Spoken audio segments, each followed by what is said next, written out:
Ah, this is the Ashish and Ryan Sports and Political Podcast.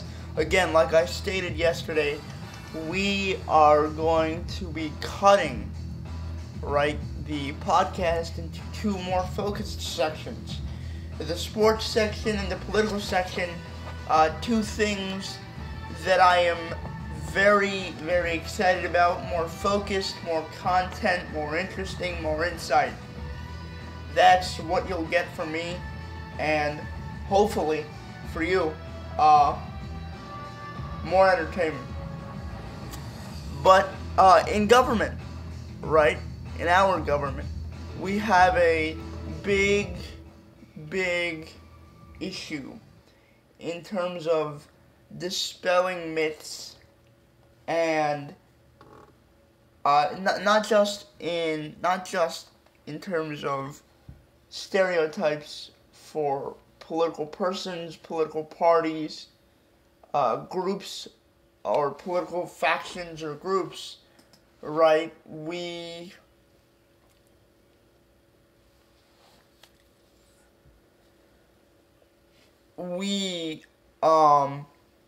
have a myth-based system when it comes to policies as well. And why I say that is it's primarily because of, obviously, the polarizing nature of our society. You can draw it up to the rise of Trump, right? But I don't agree with that. I mean, the rise of polarity in our society has started from the 1960s. Well, I shouldn't even say the 1960s. I should say the 1910s. Is that even a decade away to say the early 1900s? And obviously, look, I'm gonna try and portray this in the most succinct way possible, simply because of what people may interpret as blatant sexism or racism. This has nothing to do with that, okay? I'm going to put this out on Front Street. Obviously, I don't think we should go back to the social norms of the 1960s and the 1910s. I have many friends that are girls. I have many friends that are African American men. I have many friends of all different types of races and backgrounds. This, and see, this, just to go off on a tangent here, when someone says "make America great again," they don't mean erode social progress. Okay, there are things that generally worked well in society, in terms of masculinity, tougher men. I mean, that's where the patriotism came from, but it's also an idea of just what were our government ideals: a strong military, a passionate fighting force, a restricted government, right? So what happened is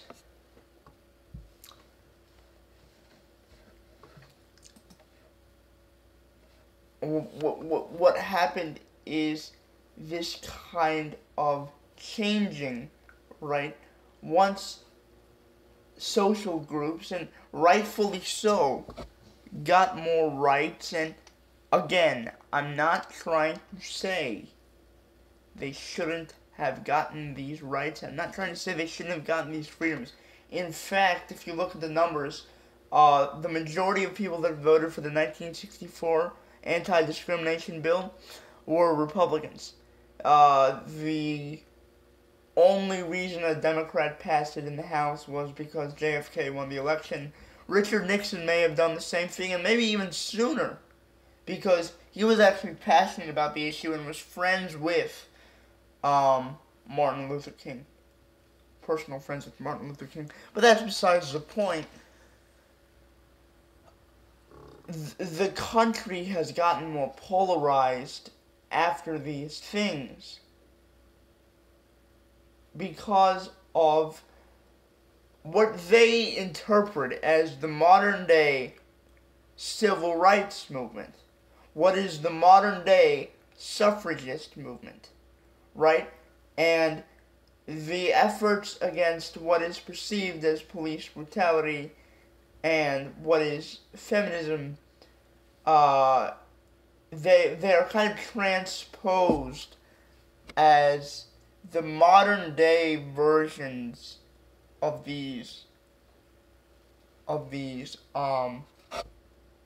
events, but they are not, right? They are not these things at all, because whatever has been wrong, we have fixed them. So anyway, that's why our country is so polarized. It's because of the fact that different groups of minorities want to try and be the next suffragists, want to try and be the next civil rights pioneers, but in reality, let's face it, America is one of these special places in which there was an issue. The issue got resolved, but yet people look and ask,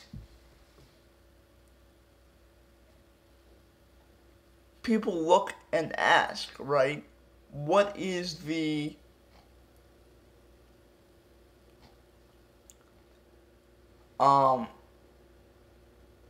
what is the common denominator here? The only common denominator is, and I'll say this, especially from the election of an African American president, qualified most definitely, but still, the kind of separation of these minority groups and trying to achieve what they want, right? And they come into conflict at sometimes, but it's just a more polarized place because it's a separation of a lot of different groups of people, which causes this kind of polarizing nature in society. But anyway,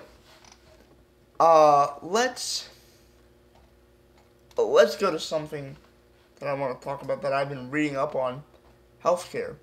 And no one's really talked about it much, but healthcare is one of these things that needs to be reformed quickly. And one of the ways that I support this in two ways. Okay. First of all, association health plans, along with selling insurance across state lines. Now, it's funny, and this is my point about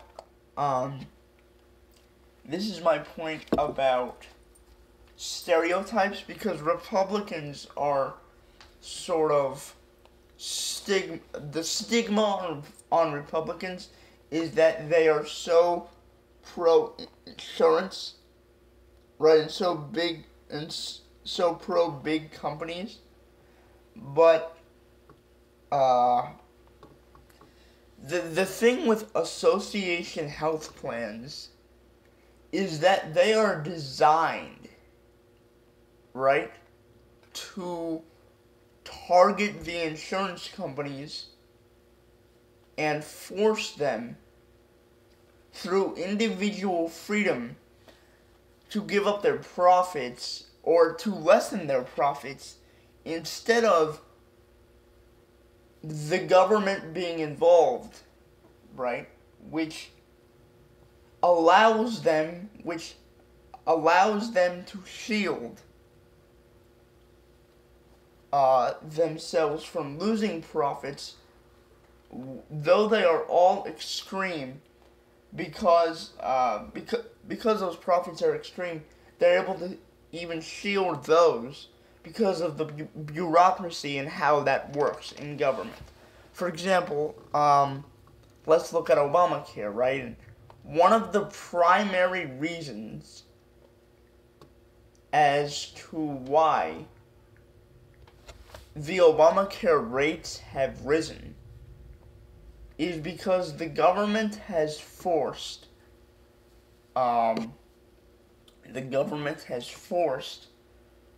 these insurance companies to pay out on the individual market for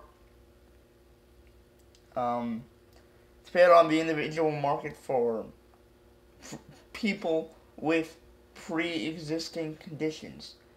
Pre-existing conditions obviously cost more money than people without them. So what happens is the people that don't have the pre-existing conditions, via the expansion of Medicaid and Medicare, their coverage gets paid for, right? And it falls on the backs of the taxpayer. But what happens is the people that are enrolled in Obamacare have inherently higher premiums than those that are healthy and not enrolled in the system. And also, right, you're talking about the issue of the individual mandate, possibly $2,500 to pay for the expansion of coverage for people with pre-existing conditions. Let me throw you a couple facts out here. 51% of the entire country has a pre-existing condition.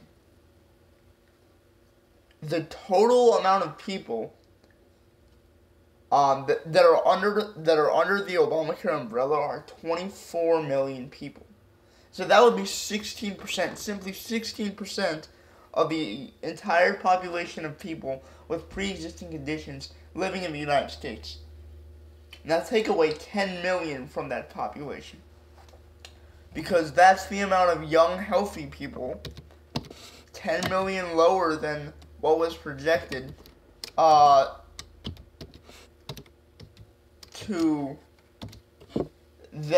joined up in the Obamacare setup. That would give you a whopping 9.3% of all people with pre-existing conditions have health care under Obamacare. But guess what? The entire country, 136 million more people have health care. Well, you're probably asking, hey, won't insurance rates skyrocket? Right? Well, why aren't people dying in the streets? Why is our birth rate constantly increasing? Number one, it's because of the improvement of medical technologies. But here it is. The birth of employer-provided health insurance. Now let me read this to you.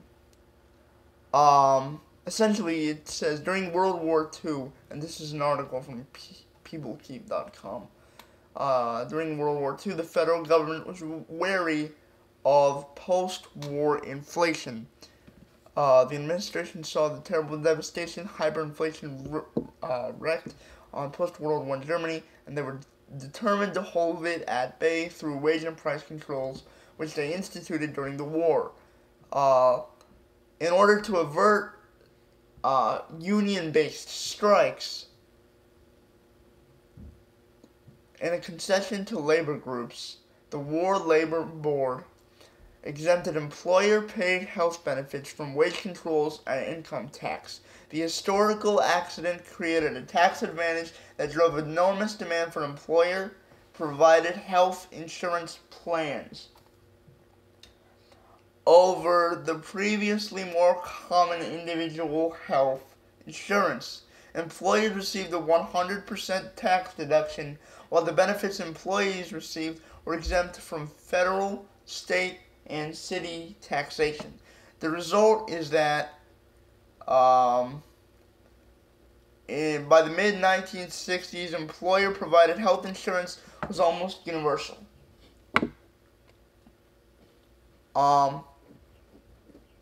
So there you have it. The market created the need, and the need was met. So what we have now is a system where the large, very large companies, right? The Nationwides of the world, the Microsofts of the world. I say Nationwide simply because my father works there. They employ they use these health plans. They give employees health insurance. And now obviously there are other ways to maintain health insurance through Medicaid, Medicare, VA, the Veterans Association. There are a lot of, again, different ways to obtain health care. 90% of people obtain health care through employer-based health insurance or some other government-funded way prior to Obamacare, right? The other 10%, that's what they were focusing on. That's what Obamacare was focused on. It wasn't a group of people, right? This wasn't a majority of the country that needed health care.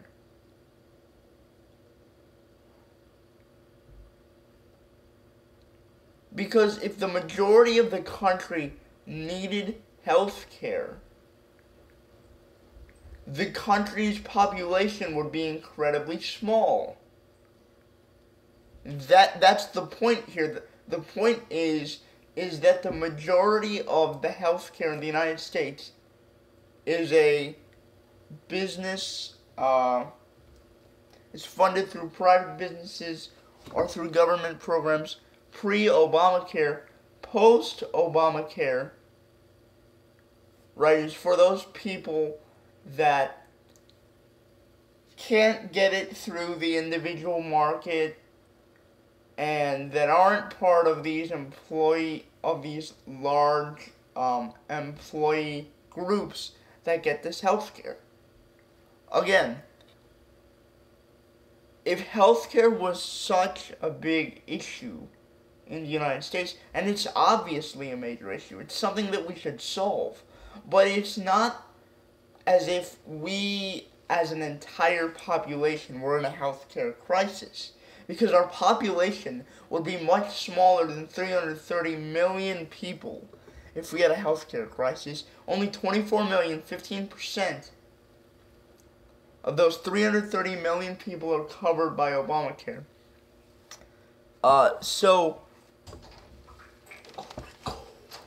So essentially, what this is, right, what association healthcare plans are, is this idea that small businesses, church associations, school associations, so many different groups can form to cover the rest of that percentage, right? And even people in other associations can form not only to reduce costs for themselves, but to force insurance companies not to give their profits to the government, not to pay $143 billion in insurance taxes to the government, but instead to fend that, to funnel that back through to the consumers,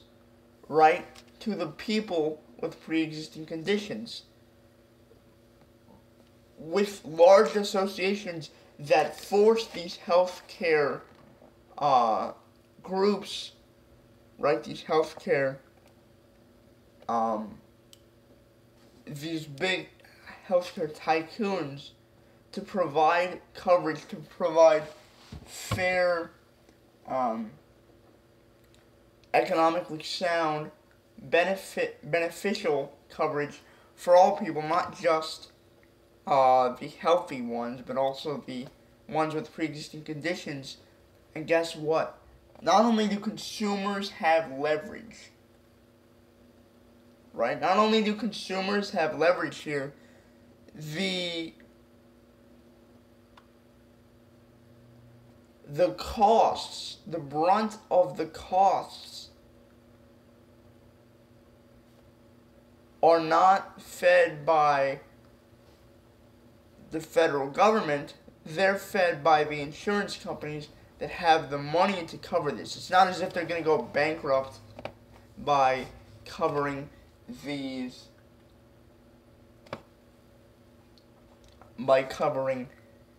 people, because they haven't, obviously. What's happened instead is the prices have jacked for all the healthy people.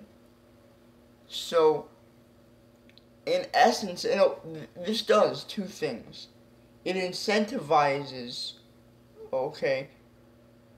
people to join, right, health insurance associations, because their costs are going to be cut down. Even healthy people, their costs are going to be cut down simply due to the number of people in that association. Small businesses get more coverage. The government doesn't have to pay for this. And once more, though the profitability will decrease for the major insurance companies, they will still profit. And if you don't want to do this, there's always going to be a small insurance company ready to take over for the large insurance company. That's the way competition works. That's the way economics works. Now, about the whole selling across state lines,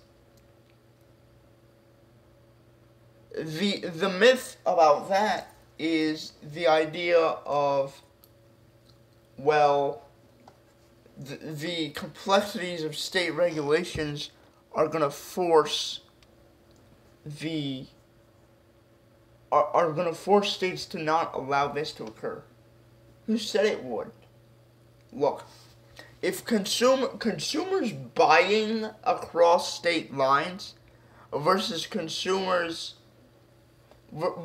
businesses selling across state lines is different, because if the consumer is interested in your product and you abide within your own specific state regulations, and let's make sure that it's regulated to that extent, right?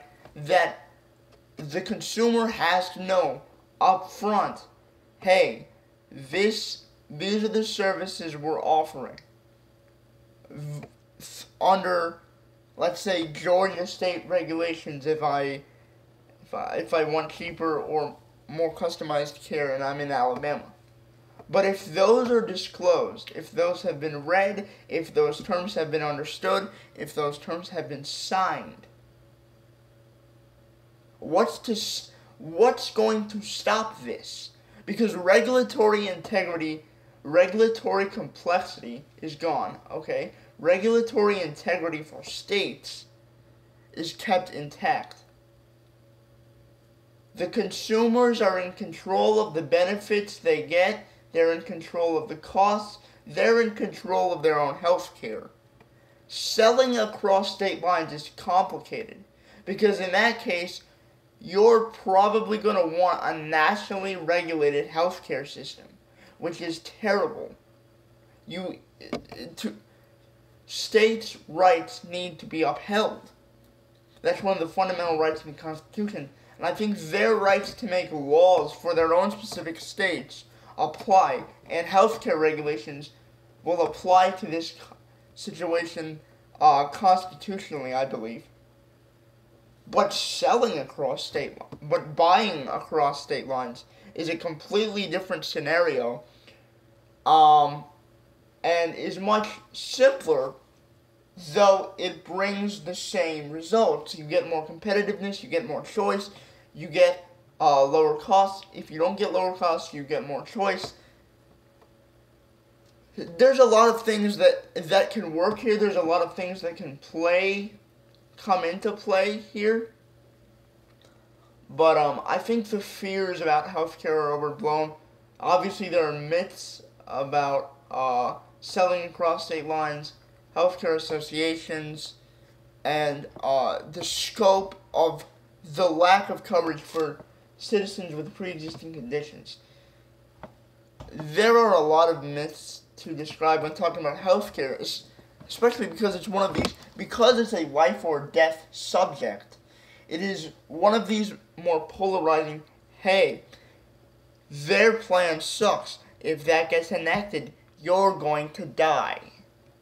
There are ways to amend these things to make sure people don't die. They actually get good coverage, and it works well for all parties involved. So that's that. Next up on the Mythbusters program,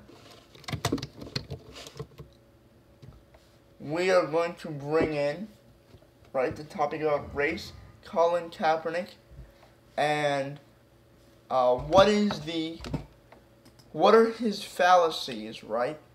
And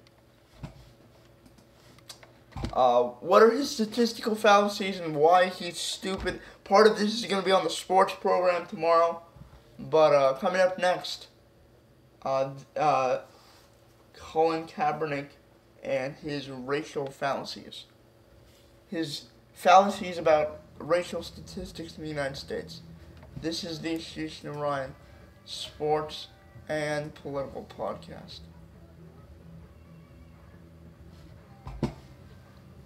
Jesus, man.